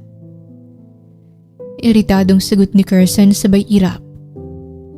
Bakit masama na naman ang mood mo ngayon? Akala ko ba friends na tayo kagabi. Akala mo lang yon. Bakit ba ako ang kinukulit mo? Pwede namang yung itsuserang palaka na lang yayain mong kumain. Mamamatay na kayo sa kakatawa kanina, hindi ba? Itsuserang palaka? What are you talking about? Akmang sasagot pa sana si Carson subalit nagulat na lang siya nang biglang sumulpot ang babaeng kinaiinisan niya. Napataas na lang din ang kilay niya nang makita niyang pumulupot ang kamay nito sa braso ni Adam. Hi Adam, are you free today? Napasobra kasing luto kong ulam kaya gusto kong sabay sana tayong kumain. Malambing at nanunuksong sambit ni Marga. O ayan, naghahanap ka ng kasabay hindi ba? Magpakabusog kayong dalawa, Adam. Iritadong sagot ni Carson. Mas lalo pang nadagdagan ang inis niya dahil hindi man lang gumawa ng paraan si Adam para pilitin siya. Basta na lang itong umalis kasama ang babaeng hindi pa naman ito lubusang kilala. Nawala lang ang kunot sa noo niya nang bigla na namang punahin ni Rika ang reaksyon niya. Yan na nga bang sinasabi ko, Carson? Mauunahan tayo ng kalaban niyan dahil sa pagpapakipot mo. Halata namang interesado ka kay Adam pero bakit pa ulit-ulit mo pa rin siyang tinataboy? Wala siyang pinagkaiba sa tatay ko kaya bakit ako magtitiwala sa kanya, Rika? Nakakita lang siya ng babaeng mas maputi at mas sexy sa akin. Sumama na agad siya ron ng basta-basta? So, inaamin mo nga talagang nagsiselos ka. In fairness sa'yo girl, malapit-lapit ka na sigurong mag-retire sa pagiging man-hater mo. Bakit kasi hindi ka gumaya sa akin? Sa sobrang harot ko, naging boyfriend ko na tuloy kagad si James. Kinikilig na sambit ni Rika na siyang dahilan kung bakit mabilis na namilog ang dalawang mata ni Carson. Boyfriend? Agad-agad? Hindi ba't nagkakilala lang kayo ng isang linggo? Bakit naman masyadong mabilis ang mga pangyayari? Ganun talaga kapag gustong-gusto mo ang isang tao, girl. Bakit pa kami mag-aaksay ng oras ni James eh? Siguradong sa simbahan na rin naman ang ending namin. Kaya ikaw, mag-ipon ka na at ihanda mo na rin ang sarili mo dahil sa susunod na araw, baka ninang ka na. Napailing na lang si Carson at hindi pa rin makapaniwala sa lahat ng mga salitang sinabi ng kaibigan niya. At dahil labis siyang naiinis ngayong araw, nagdesisyon siyang umuwi na lang ng maaga. Subalit habang naglalakad pa uwi, nagulat na lang siya nang huminto sa harapan niya ang isang pulang kotse. Labis na pananakit sa ulong naramdaman niya hanggang sa nabitawan niya na ang lahat ng mga gamit na dala niya. Sa puntong iyon, nagsimulang manghina ang dalawang tuhod niya, pati na rin ang mabilis na pag-ikot ng buong paligid. Samantala, nang malaman ni Adam na pasado 7:00 na ng gabi pero hindi pa rin umuuwi si Carson, labis na pag-aalala na kaagad ang naramdaman niya. Nag-aalala ko para sa kanya, Adam. Kung balak niyang umuwi ng gabi, nagsasabi naman kaagad siya sa akin. Emosyonal na sambit ni Kara. Ako na pong bahalang maghanap sa kanya, Tita Kara. Huwag po kayong mag-alala dahil iuuwi ko po si Carson na nasa maayos na kalagayan. Sambit ni Adam bago mabilis na pumunta sa tricycle niya. Bagamat masama ang timpla ng panahon, nilibot niya pa rin ng kabuuan ng San Diego para lang hanapin si Carson. Makalipas ang halos 1 oras na paghanap, bumuhos na rin ang malakas na ulan at ang mabilis na pagbaha. Nang dahil sa bahang yun, na-stranded ang dala niyang lumang tricycle. Wala tuloy siyang ibang pagpipilian kung hindi ang bumaba ng sasakyan at magpatuloy pa rin sa paglalakad. Ilang saglit pa, isang pamilyar na babae ang bigla na lang natanaw. Nang makasigurado siyang si Carson ngayon, dali-dali siyang tumakbo para yakapin ito ng mahigpit. Hindi na rin niya napigilan pang sunod-sunod na pagpatak ng mga luha mula sa mga mata niya. Anong nangyari, Adam? Anong ginagawa natin dito? At bakit ka umiiyak? Nagtataka at inosenteng tanong ni Carson nang kumalas ito mula sa pagkakayakap kay Adam. How are you feeling? Nasaktan ka ba? Okay lang ako. Nagtataka lang ako kung bakit ako nandito. Siguradong hinahanap na ako ni Mama. Yes, she's worried about you. Kaya uuwi na tayo. Ihahatid na kita pa uwi sa inyo. Mahigpit na hinawakan ni Adam ang kamay ng dalaga. Kasabay noon, ang mas malakas na pagbuhos ng ulan. Wala tuloy silang ibang pagpipilian kundi ang saglit na sumilong sa isang abandonadong bahay. Madilim doon kahit buti na lang may dala siyang cellphone upang magamit nilang ilaw. Sa pamamagitan ng ilaw na yon, nakita niya kung gaano karaming sugat sa tuhod ni Carson. Dumudugo rin ang binti nito, kahit walang pagdadalawang isip niyang pinunit ang suot niyang t-shirt upang ipantapal sa sugat nito. Paano mo nalaman na nandito ako, Adam? 2 oras kitang hinanap, Carson. I was so worried about you. Ano bang nangyari kanina? Bakit hindi ka sumubay sa akin umuwi? Maaga akong umalis sa palengke. Uuwi na sana ako kaso may nakita akong pulang kotse. Hanggang doon lang ang natatandaan ko. At hindi ko rin alam kung paano ako nakarating dito. Nung dumating ka kanina, doon ko nga lang namalayan na basang-basa na pala ako ng ulan. Nagtatakang kwento ni Carson na siyang nagdulot ng matinding kaba kay Adam. Hindi na niya tuloy napigilan pang sariling muling yakapin ng kanyang asawa. Pinigilan niya rin ang sariling emosyon sa takot na makahalata ito. Alam mo ba, Adam, takot na takot ako kanina. Hindi ko nga alam kung bakit ako tulalahat naglalakad ng mag-isa eh. Pero nung dumating ka biglang napanatag ang loob ko. Maraming salamat ulit kasi hinanap mo ko. Just tell me everything if you felt something unusual, Carson. Nandito lang ako sa tabi mo para tulungan ka. We'll figure out everything together. Ang weird talaga kapag nagsasalita ka. Pakiramdam ko kasi nasabi mo na sa akin ang lahat ng yun nun at parang nauulit lang. Ganito na ba talaga ang epekto ng pagkawala ng lahat ng alaala ko? Masyado na ako nagiging weirdo. Natatawang sambit ni Carson. You're just tired, Carson. Just sit here and sleep beside me. Gigisingin na lang kita kapag tumila ng ulan para makauwi na rin tayo.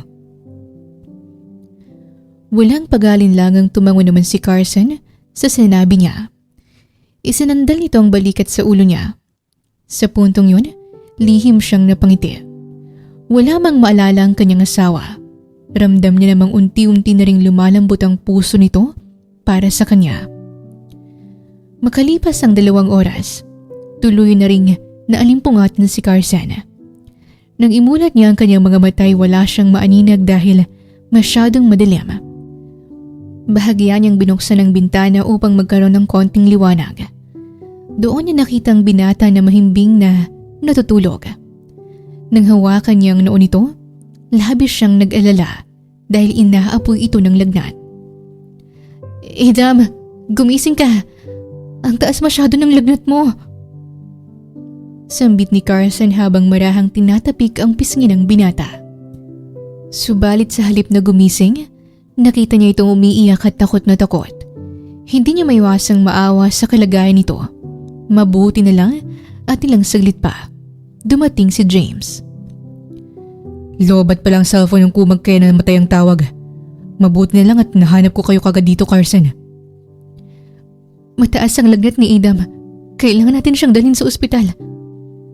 Hindi na kailangan ng ospital, Carson. Masamang damo yung pinsan ko kaya siguradong. Hindi na pinatapos pa ni Carson ang kung anumang balak sabihin ni James dahil hinampas niya ito kagad sa balikat. Wala akong panahon para sa mga biro mo, James. Mataas ng lagnat ni Eden na kukuha mo pa talagang magbiro ng ganyan. Kailan ka ba titigil sa pagiging isip bata mo? Mainit ang ulong sambit ni Carson. Aray ko naman, boss. Nakakamiss din pala yung mabigat mong kamay ha. Pero seryosong usapan. Hindi natin pwedeng dalhin sa ospital si Adam. He hates the smell of hospital beds. Mas lalo lang siyang magkakasakit kapag dinala natin siya doon. Hindi na nakasagot pa si Carson nang makita niyang seryoso si James sa lahat ng mga sinabi nito. Tumulong na lang siya sa pag-alalay kay Adam hanggang sa makarating sila sa loob ng kotse nito. Ihahatid na muna kita sa inyo dahil baka ikaw naman ang magkasakit. Mas lalo lang akong malilintikan dito sa pinsan ko kapag pinabayaan kita. Dugtong pa ni James. Hindi mo ko kailangang ihatid. Sasama ako sa inyo kasi gusto kong bantayan si Adam hanggang sa maging maayos ang lagay niya. Nag-ahalalang sagot naman ni Carson. Okay, kamahalan. Kung anong gusto mo, yun ang masusunod. Baka mamaya niyan, hampasin mo naman ang braso ko. Sayang naman ang muscles ko. Paboritong-paborito pa naman tong hawakan ni Rika. Napailing na lang si Carson habang tatawa si James. Makalipas ang halos kalahating oras, nakarating na rin sila sa isang kondo. Anong ginagawa natin sa ganito kaganda at kalaking lugar? Akala ko ba iuuwi mo si Adam kay Manong Lucio? Doon naman talaga siya nakatira, hindi ba? I own this place, Carson. Dito ko dinala si Adam kasi katabing unit lang namin ng doktor niya. Matigas ang ulo nitong pinsan ko. Hindi talaga siya nagpapadala sa ospital kahit na masyadong bugbog na ang katawan niya sa sugat. Pumupunta lang siya ng ospital noon kapag binabantayan ka. Mabilis na kumunot ang noo ni Carson nang makita niyang biglang natigilan si James sa pagsasalita. Mabilis din itong nag-iwas ng tingin sa kanya at mukhang may tinatago. Bakit hindi mo tinuloy ang sasabihin mo? Anong ibig mong sabihin na bugbog ang katawan niya sa sugat? Puno ng pagtatakang tanong ni Carson. Nothing. I was just joking. ikaw na munang bahala rito sa pinsan ko. Kasi kakatukin ko lang yung doktor niya. Naiwang nagtataka si Carson. Maraming mga tanong ang bumabagabag sa isipan niya pero mas lamang ngayon ang matinding pag-aalala niya para kay Adam na para bang matagal niya na itong kilala. Mabuti na lang at mabilis ang pagdating ng doktor nito at mukhang alam na kagad ang kung anong gagawin. Nang dahil doon, mabilis na bumaba ang lagnat ng binata. Pasado 8:00 na ng umaga nang maalimpungatan ito. Saktong kakapasok lang niya sa kwarto para magdala ng pagkain. How are you, Carson? Sumasakit pa bang mga sugat mo? Puno ng pag-aalalang tanong ni Adam. Okay lang ako, Adam. Mas inaalala mo dapat ang sarili mo kasi masyadong mataas ang lagnat mo kagabi. Okay ka na ba? Wala na bang masakit sa'yo? I'm completely fine. Lalo pat nagising ako ng kasama ka. You don't need to get worried about me. Nag-aalala ka rin naman para sa akin kaya dapat lang na mag-alala rin ako para sa'yo. Kumain ka na muna. Nagluto ako ng lugaw para magkalaman ng tiyan mo. Thanks, Carson. I suddenly miss this kind of moment. Nakangiting sambit ni Adam. Ha? Ito naman ang unang pagkakataon na pinapakain kita ng lugaw. May tinatago ka ba sa akin, Adam? Nangyari na ba ito nung mga nakaraang araw pero hindi ko lang maalala? Kunot noong tanong ni Carson. Never mind. Nanaginip lang siguro ako kagabi. Kaya kung ano-anong sinasabi ko ngayon. Mukhang masama ang panaginip mo kagabi eh. Umiiyak ka pa at mukhang takot na takot sa dilim. Pasensya ka nulit, Adam. Kung hindi mo sana ako hinahanap kagabi, di sana hindi ka nagkasakit ngayon. You don't need to apologize, Carson. Kung ano man ang ginawa ko kagabi, choice ko yun. Stop feeling guilty, alright? Mas lalo mo tuloy pinatunayan kung gaano ka kapatay na patay sa akin, Adam. Magpagaling ka ngayong araw at kapag gumaling ka, bukas na bukas ay papayagan agad kitang manligaw sa akin. Matapos sabihin ng mga salitang yun, nagulat na lang si Carson sa mahinang pagtawa ng binata. May nakakatawa ba sa sinabi ko? O baka naman gusto mong bawiin ko pa? There's nothing funny, Carson. I'm just happy. Bala ko naman talagang magpaalam ng ligaw sa'yo. Pero ayoko madaliin ng mga bagay-bagay. I want to take everything slowly para hindi ka mahirapan. Tama si Rika, Adam. Masyadong maraming kalaban sa paligid kaya hindi na ako dapat magpakipot pa. Hihintayin kita sa bahay bukas. Alright. I'll be there. Just wait for me, okay? Napatango na lamang si Carson habang pilit na itinatago ang kilig na nararamdaman niya. Ilang beses man niyang itanggi sa kanyang sarili. Hindi na nun mababago ang katotohanang may lihim na pagtingin na siya para sa isang binatang labis niyang kinaiinisan noon. Kinabukasan, habang abala si Carson sa pakikipaglaro sa alaga niyang kambing na si Kami, bigla na lang siyang ginulat ng kaibigan niyang si Rika. Ano girl? Wala ka man lang bang balak mag-ayos ngayon? Sigurado ko bang magpapakita ka kay Adam ng ganyan ang itsura mo? Ano bang meron? Bakit ako mag-aayos?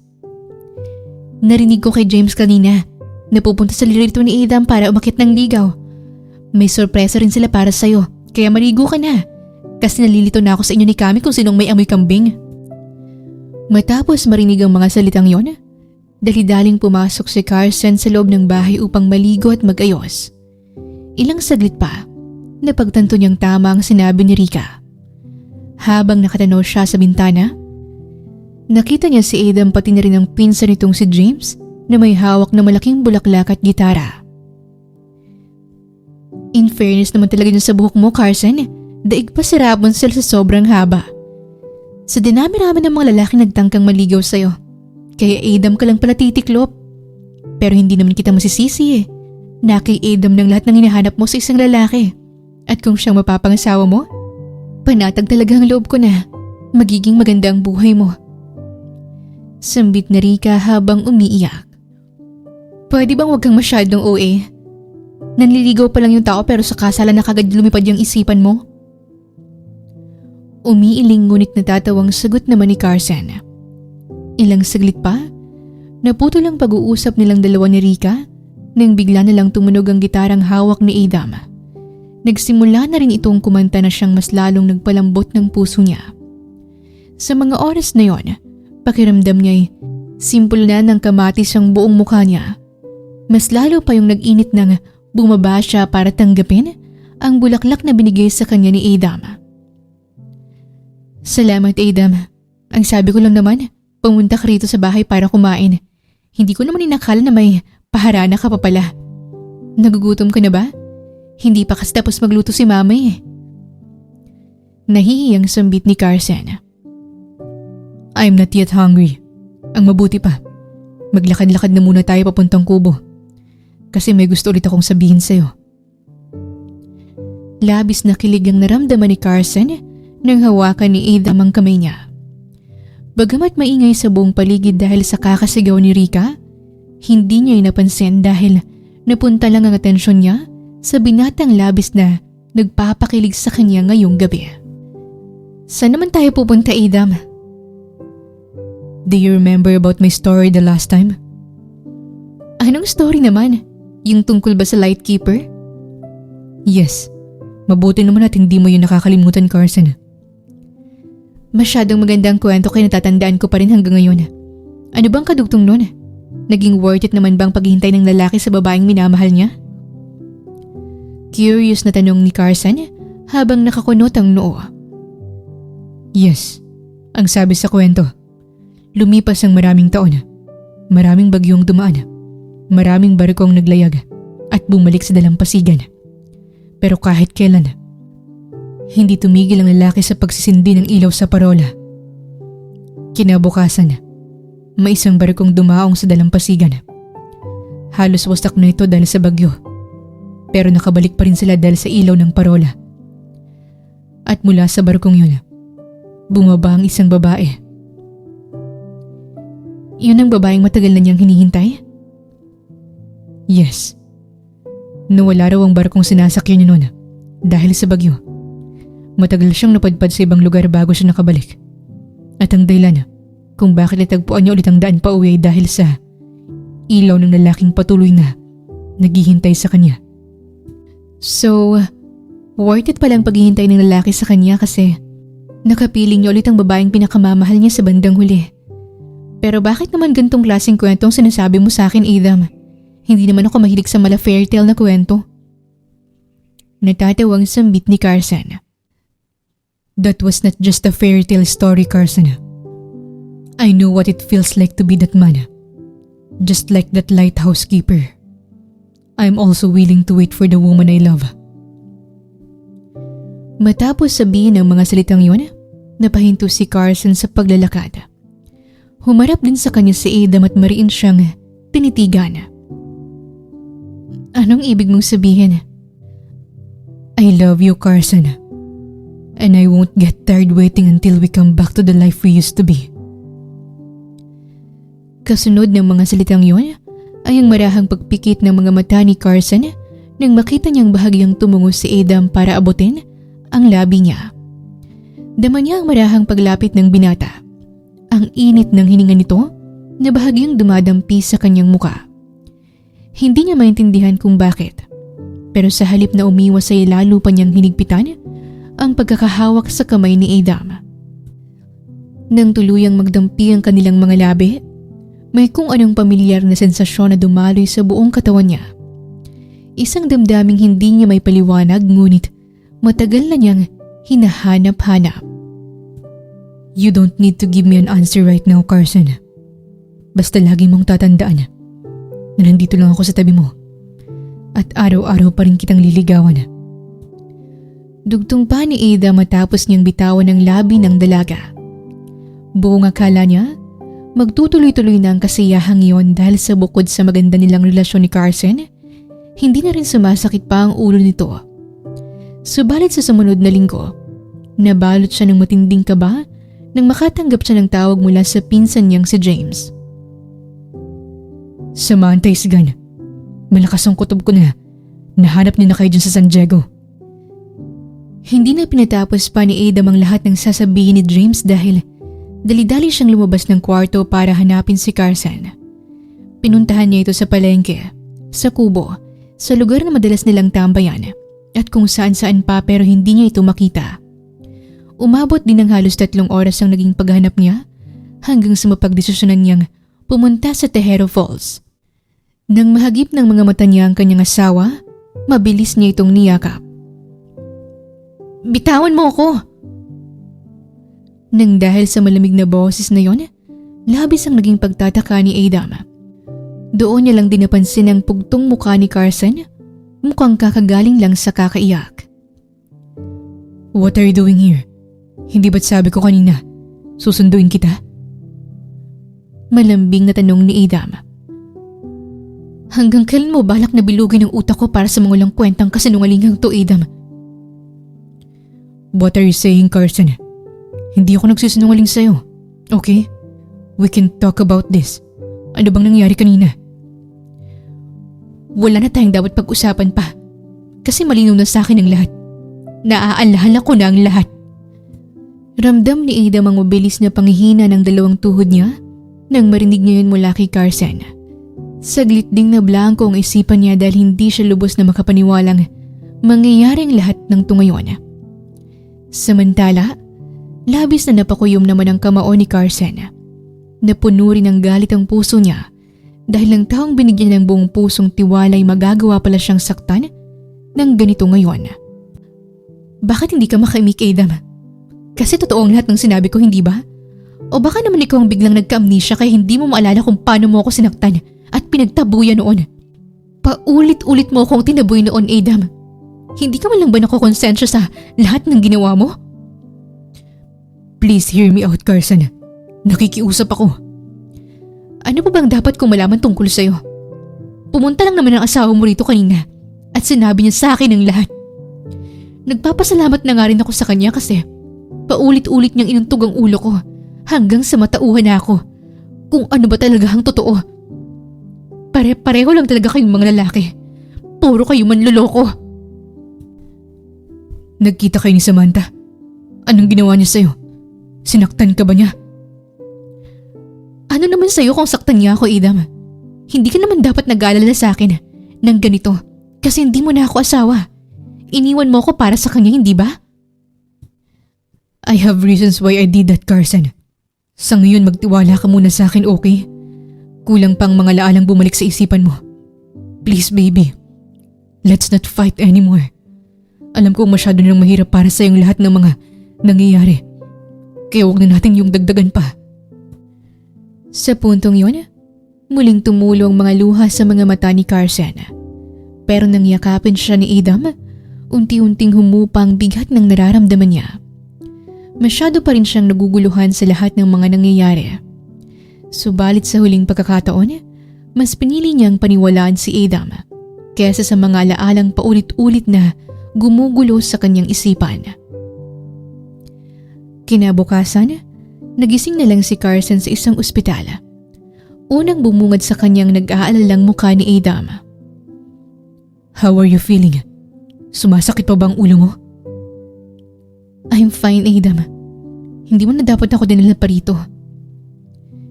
You've been here for 3 days already, Carson.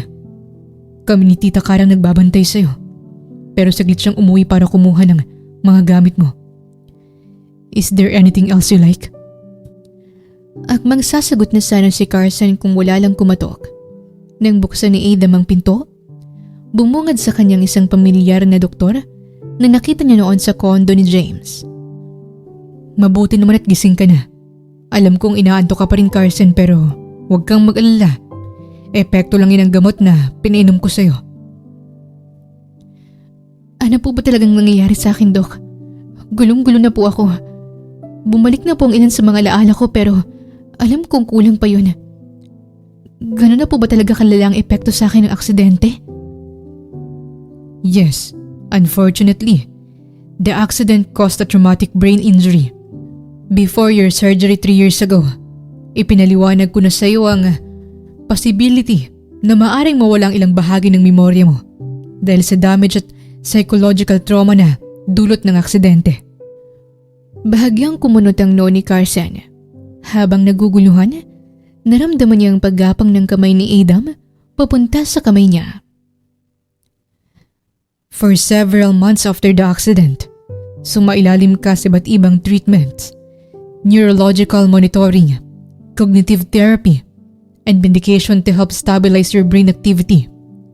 But eventually, napansin namin na masyado nang napapagod ang katawan at isip mo sa patuloy na medical interventions. That's why I advise Adam and your family to let your brain recover naturally.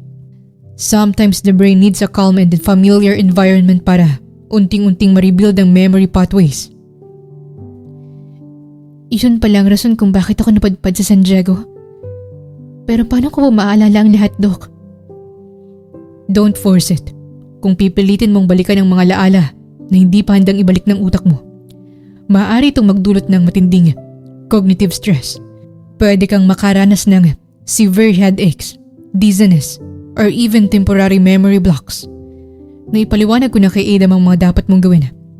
Kaya magtiwala ka sana sa asawa mo dahil alam niya kung anong makakabuti para sa'yo. Napatingin na lamang si Carson kay Adam na ngayon ay bakas pa rin ng matinding pag-aalala para sa kanya. Nang makalabas ang doktora, doon lang niya ito muling kinausap. Masyado akong naboboard dito. Gusto ko magpahangin sa labas. Alright, let's go to the rooftop. Masarap ang hangin doon. Just tell me right away kung may gusto ko pang gawin. Malambing na sagot ni Adam.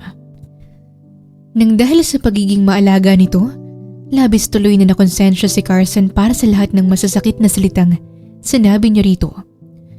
Nang makarating sila sa rooftop, hindi na siya nagpaligoy-ligoy pa para magtanong.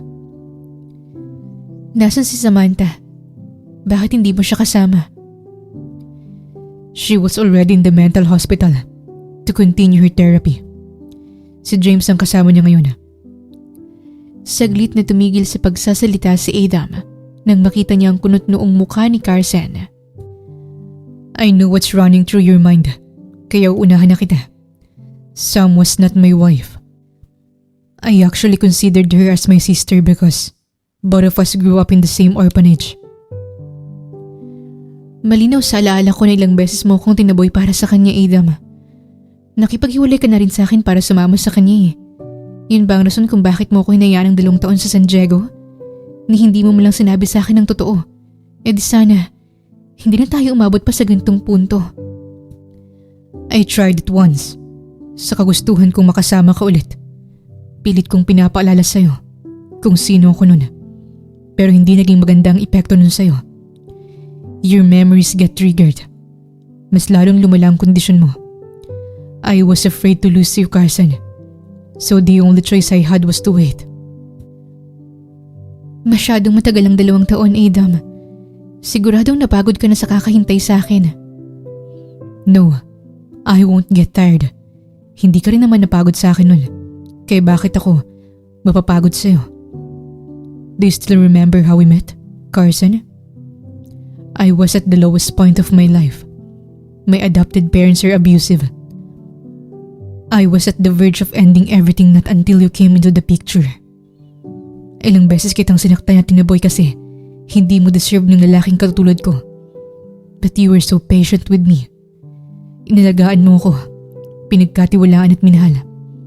I was so thankful for you because you healed every part of me. Kaya ngayon, hayaan mong ako naman ang gumawa sa'yo ng bagay na yun. Matapos marinig ang mga salitang yun, muling napatingin si Carson sa palapulusuhan ni Adam na bakas pa rin ang mga peklat na yun. Hindi niya rin maiwasang maging emosyonal nang maalala niyang lahat ng pinagdaanan nilang dalawa noon. Pasensya na kung nakalimutan kita, Adam. Pasensya na kung matagal akong nawala sa tabi mo. At pasensya ka na kasi hanggang ngayon hindi pa rin bumabalik ang lahat ng mga laala ko. You don't owe me an apology, Carson. Just rest and get better, okay? Nandito lang ako sa tabi mo. Sigurado ka bang ayos lang na samahan mo ko rito sa ospital? Alam ko naman na ayaw mo rito eh. It's fine, baby.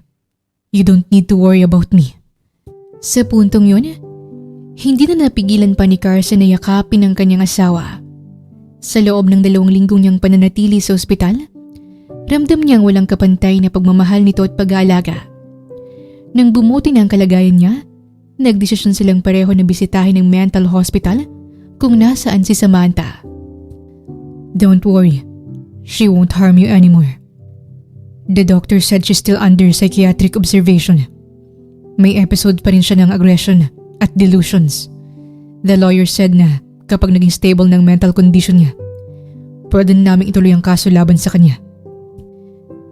Siya ba talagang dahilan kung bakit ako na-aksidente, Adam? 3 years ago, Samantha deliberately tampered with your car. May pinakalaman siya sa brake system ng sasakyan mo. That's why you lost control on the highway. Hindi niya matanggap na ikaw ang babaeng mahal ko. Kaya nagawa niya yun sa'yo. Pero kahit na tinuring ko siya bilang kapatid mula pagkabata, hindi nun mababago ang katotohanang pinagtangkaan kanyang patayin. Kaya pagbabayaran niya yun. Hindi na kailangan, Adam. Hindi ko alam kung bakit sa kabila ng kwento mo, hindi ako nakakaramdam ng galit para kay Samantha. Dahil na rin siguro sa kondisyon niya o kaya naman ay sa bigat ng pinagdaanan niya. Alam kong mahirap at mabigat ang pinagdaanan niya nun sa loob ng bahay ampunan. Kaya wala akong ibang gustong mangyari, kundi ang bumuti ang lagay niyong dalawa. Magtapat ka nga sa akin? Ayos ka lang ba talaga? Puno ng pag-alalang tanong ni Carson. Bago sumagot, mahigpit na hinawakan naman ni Adam ang kamay niya. Hindi ako makatulog ng 2 taong wala ka sa tabi ko, Carson. But now that you're here with me, everything feels better. Marami ka mang bagay na hindi matandaan. Pwede naman natin yung palitan ng mas marami pang magagandang alaala. I love you so much. Nakangiting pag-amin ni Adam. Mahal din kita, Adam. Hindi na ako makapaghintay pa na magsimula ulit tayo ng isang maganda at masayang buhay. Nakangiting sagot naman ni Carson. Nang dahil sa pagmamahal at tiwalang binigay nila sa isa't isa, muling nabuo ang mas masay nilang pagsasama. Nang dahil sa tiwalang binigay ni Carson para kay Adam, nawala ang bigat na nararamdaman niya. Nagtuloy-tuloy din ang kasiyahang yun nang maganap ang isang masayang fiesta sa San Diego. Happy Fiesta, girl! Grabe, sobrang blooming mo ngayon ah. Baka mamaya nan, kasalang bayan ang dadayuhin ko. Natatawang komento ni Rika. Happy Fiesta, Rika. Nasaan na si James? Bakit hindi mo siya kasama ngayon? Katulong siya ni Papa sa pagluluto. Pumunta lang ako rito para makita ka. Ibang-iba ka na kasi talaga ngayon Carson. Bukod sa napakaganda mo na, napakagwapo pa ng tagasibak mo ng kahoy. So ano, hindi ka ba magkukwento? Nang dahil sa mga salitang yon, saglit na napatitig si Carson kay Adam. Bagamat pawis na pawis ito sa ginagawa, hindi may kakila na litaw pa rin ang natatangin nitong kagwapuhan. At ano namang ikukwento ko sa iyo, Rika? Puno ng pagtatakang tanong ni Carson. Ano pa ba? Di tungkol sa inyo ni Adam. First night niyo together kagabi, hindi ba? So ano, nakascore ka na ba? Nang dahil sa tanong na yon, hindi na napigilan pa ni Carson na hampasin ang balikat ng kanyang kaibigan na ngayon ay walang tigil pa rin sa panunukso at pagtawa. Ano ka ba naman, Rika? Baka marinig tayo ng mga kapitbahay natin. Baka kung anong isipin nila, no? At bakit naman masyado kang defensive? Girl, alam ko na ang lahat dahil nakwento na sa akin ni James yon. Huwag ka nang umaktong dalaga dahil kasal ka na kay Adam. Normal naman yun para sa mag-asawa. Kaya bakit ba nahihiya ka pa? Hindi lang ako sanay sa gantong usapan, Rika. Ang mabuti pa, pumasok na lang sa loob dahil may ibibigay sa'yo si Mama. Okay, girl. Basta kapag nakascore ka na dyan kay Adam, akong una mong sasabihin ha. Natatawang dugtong pa ni Rika na siyang dahilan kung bakit napailing na lang si Carson. Matapos ang maikli nilang usapan, agad siyang kumuha ng isang basong tubig upang iabot yun kay Adam. Napangiti naman ang asawa niya dahil sa ginawa niya. Thanks, baby. Mas lalo tuloy akong ginaganahan magsibak ng kahoy. dahil alam kong kanina ka pang sumusulyap sa akin. Nanunuksong sambit ni Adam. Binabantayan ko lang yung mga babaeng lihim na sumusulip sa'yo. May nakahanda pa naman akong itak sa likod, kaya magsimula na silang matakot sa akin. You don't need to pay attention to them. We're married, baby. Don't forget about it. Mabilis na namula ang buong mukha ni Carson nang marinig niya ang mga salitang yon. At oo nga pala, may ibibigay ako sa'yo. Halika. Nagtatakang sumunod si Carson kay Adam. Ilang saglit pa, nagulat na lang siya nang buhatin nito si Cami at ibigay sa kanya. Bakit mo naman binibigay sa akin si Cami? Ialaga ko to. Kunot noong tanong ni Carson. You should look closer at her, baby. Sigurado akong magugustuhan mong makikita mo. Nang bumalik ang tingin ni Carson sa alaga niyang kambing, doon niya lang napansin ang bago nitong collar. Nakakabit din sa collar na yon ang isang pamilyar na singsing na siyang mabilis niyang kinuha. Sa pag-aakala ko, tinapon ko ng singsing na to nung nag-away tayo. Paano mo to nahanap, Adam? I cherish that ring so much, kaya hindi ako tumigil sa paghanap nung tinapon mo yun sa ilog. Let me put the ring on you, baby. Kapag suot mong singsing na yan, hindi mo makakalimutan na kasal na tayo. Halos mapunit ang labi ni Carson sa pagngiti habang nakatitig siya sa kanyang asawa. Nang mailagay nitong singsing sa daliri niya, hindi na niya napigilan pa ang sariling hawakan ng kamay nito. Namiss ko tuloy yung unang beses na sinuotan mo ako ng singsing, Adam. Masayang masaya ako kasi parang nauulit ang lahat ng nangyayari ngayon. Nagsisimula ako ng panibagong buhay kasama ka. Have you already forgotten your vows, baby? Vows? As in wedding vows? Yes. We get married twice, baby. 2 beses sa simbahan. Bakit hindi ko matandaan yung pangalawang beses? Kunot noong tanong ni Carson. Buong akala niya nagbibiro lang ang kanyang asawa. Pero nang makita niyang masyadong seryoso ang mukha nito, napatakip na lang siya ng bibig. Anong nangyari sa pangalawang kasal natin? Do you really wanna know it? Sigurado ka bang kaya mo? Baka mamaya na sumakit na naman ang ulo mo. Iniiwasan na natin mangyari ang bagay na yun, hindi ba? Sigurado naman akong isang masayang alaala ang kasal na yun. Kaya pwede mong ikwento sa akin. Gusto ko yung matandaan ng paulit-ulit. Alright, sit here with me. Nakangiting sumunod si Carson at umupo sa ilalim ng isang puno katabi ang kanyang asawa, pati na rin ang alaga niyang kambing. Our wedding happened before your operation. It was you who requested that wedding, baby. Nang malaman mo kasi sa doktor na posibleng hindi na bumalik pa ang alaala mo, gusto mong ikasal tayo ulit. And I cried when you asked me for a lifelong promise. Our wedding vows. Ano naman ang sinabi ko na nakapagpaiyak sa'yo? It was not a typical wedding vow, baby. In that vow, you asked for one thing. Hiniling mo sa akin na kung sakaling makalimutan mo man ang lahat ng meron sa atin, gusto mong ipaalala ko sa'yo kung paano tayo nagsimula. We met in our mid-20s.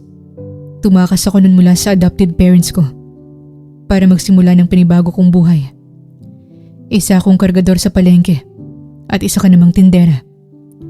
Our story was so chaotic. Hirap na hirap akong manligaw sa'yo pero nung nakuha ko na yung loob mo, hindi ka na umalis sa tabi ko.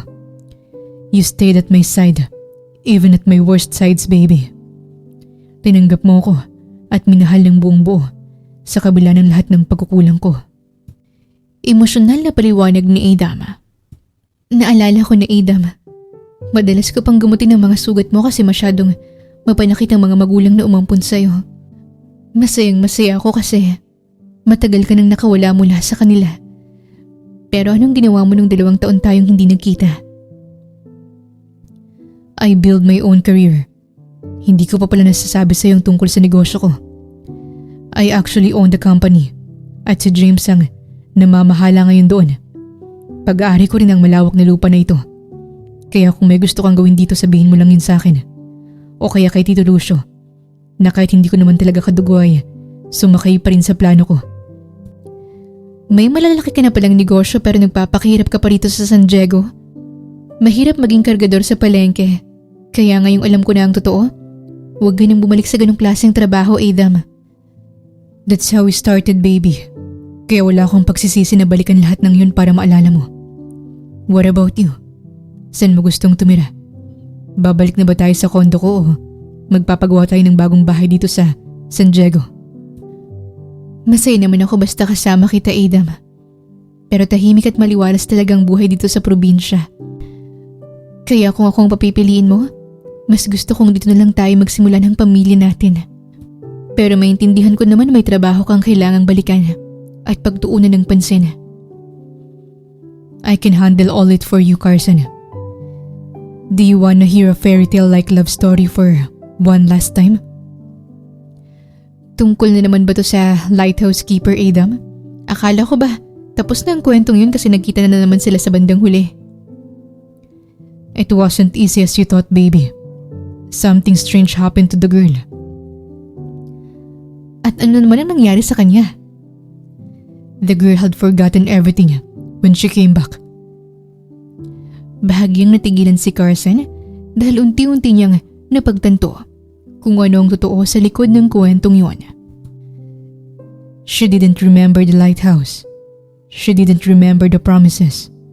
And she didn't even remember the one who waited for her. But the lighthouse keeper didn't give up. He told her stories every day about the sea, about the lighthouse, and about the girl he loved. And little by little, the girl began to fall in love with him all over again. Halos mapunit ang labi ni Carson nang marinig ang kabuuan ng kwentong yon. Kaya naman pala paulit-ulit mong kinukwento yun sa akin kasi ikaw yung lighthouse keeper, Adam. Nung una tinatawanan ko pa kasi masyado siyang tanga sa paningin ko. Buong akala ko kasi wala nang matinong lalaking maghihintay para sa isang bagay na wala namang kasiguraduhan. Pero ngayon, narealize ko kung gaano ako kaswerte sa'yo kasi hindi mo ako binitawan. Mahal na mahal kita, Adam. At kahit na ilang beses man akong makalimot, babalik at babalik pa rin ako sa'yo. And I'll wait for you every single damn time.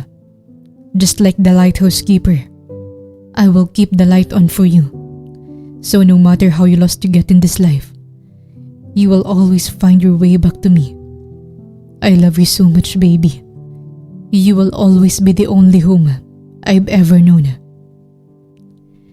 Nagunahang tumulong mga luha sa mga mata ni Carson, kaya't hindi niya napigilan pa ang sariling yakapin at halikan ng kanyang asawa. Sa puntong yun, wala nang mahihiling pa ang kanyang puso dahil natagpuan na niya ang lugar kung saan tunay na payapa ang kanyang puso. Ang kwento ni Carson at Ada may paalala na ang tunay na pagmamahal ay hindi nasusukat sa dami ng alaala na magkasama niyong nabuo, kundi sa kakayahang manatili kahit ng mga ito ay naglaho na. Sa gitna ng sakit, aksidente at mga taong nagtangkang sirain ang kanilang relasyon, ipinakita ng kanilang kwento na ang pag-ibig ay hindi madaling nawawala. Minsan, ito ay pansamantalang naliligaw lamang. Ngunit kapag tunay ang nararamdaman, palagi itong nakakahanap ng daan pabalik. Ipinakita rin ng kanilang pinagdaanan na ang paghihintay ay hindi kahinaan, kundi isang matapang na desisyon na manatili para sa taong mahal mo. Tulad ng isang lighthouse keeper na patuloy na nagbabantay sa gitna ng dilim at bagyo, pinili ni Adam na maging ilaw sa buhay ni Carson. Isang bagay na hindi kailanman mawawala kahit pamuwala ang direksyon ng babaeng kaniyang minamahal. Sa huli, napatunayan ng kanilang kwento na ang pag-ibig ay hindi lang tungkol sa pagsisimula, kundi sa pagpili sa isa't isa ng paulit-ulit. Kahit ilang beses mang mawala ang alaala, kung ang puso ay tunay na nagmamahal, palagi nitong mahanap ang daan pa uwi. Dahil ang tunay na pagmamahal ay hindi lang naghihintay. Ito'y nagsisilbing liwanag na gumagabay hanggang sa muli kayong magtagpo. Wakas! Maraming salamat po sa inyong pakikinig. Sana'y nagustuhan niyo ang kwentong pag-ibig ni na Carson at Adam. Sana'y naghatid sa inyo ang kwentong ito ng aral, pagmamahal at inspirasyon. Shoutout din pala sa ating mga avid listeners na sina Ma'am Susan from Hong Kong, Jennifer Montreal, Florinda Ferret from Italy, Janeline Brigoli from Saudi, Ma'am Theodora Gamit from Hong Kong. At sa lahat po ng nakikinig ngayon, maraming salamat po. Muli, ito po ang Tales of Siren at hanggang sa ating muling kwento.